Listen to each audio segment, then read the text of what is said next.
அம்பாளின் மார்பு ரகசியம். மே 8 மீனாட்சி கல்யாணம். மதுரை நகரின் அரசியான மீனாட்சிக்கு கல்யாணம் என்றால் தமிழகமே குதூகலிக்கும்.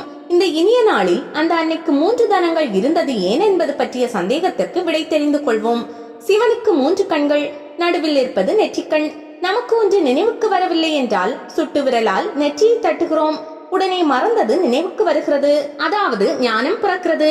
இதனால்தான் நெற்றிக்கண்ணில் இருந்து பிறந்த முருகனுக்கு ஞான பண்டிதன் என ஒரு பெயர் வந்தது.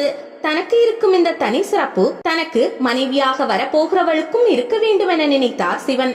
அவளுக்கு 3 மார்புகள் இருக்கும்படியாக அருள்பாலித்தார். இதனால்தான் அவள் தடாலகை என பெயர் பெற்றாள்.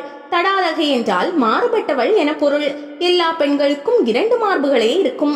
இவ்வளவு மாறுபட்டு 3ஆம் மார்புடன் அவதரித்தவள். ஜுரதீவர் என்ற தெய்வத்தை கோவில்களில் பார்த்திருப்பீர்கள். அவருக்கு 3 கால்கள் இருக்கும். அதிக காய்ச்சலால் அவதிப்படும் ஒருவன் 2 கால்கள் இருந்தும் நிற்க முடியாமல் தள்ளாடுவான். அப்போது அவனை தாங்கி பிடிக்க ஒருவர் ஊன்றுகோலாய் இருந்து உதவி செய்வார். அதுபோல காய்ச்சல் வந்த ஒருவனை 3ஆம் காலாயிருந்து தாங்குவதாக காட்டுவதே ஜுரதேவரின் 3ஆம் கால் நமக்கு உணர்த்துகிறது. இதே போல அம்பாளுக்கு 3 மார்புகள். தாயிடம் ஒரு குழந்தை 2 மார்புகள் மூலம் பால் பருகிறது.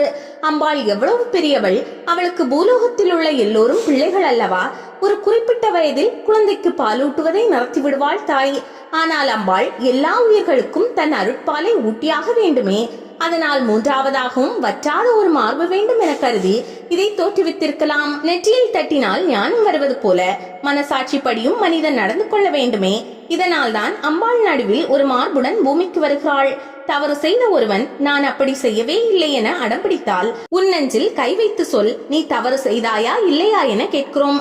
அதுபோல என் அன்பு குழந்தைகளே, நீங்கள் உங்கள் மனசாட்சி சொல்கிறபடி நியாயமாக நடந்து கொள்ளுங்கள் என்ற அருமையான அறிவுரையையும் தம் 3ஆம் மார்பின் மூலம் நமக்கு எடுத்து சொல்கிறாள் அன்னை மீனாட்சி.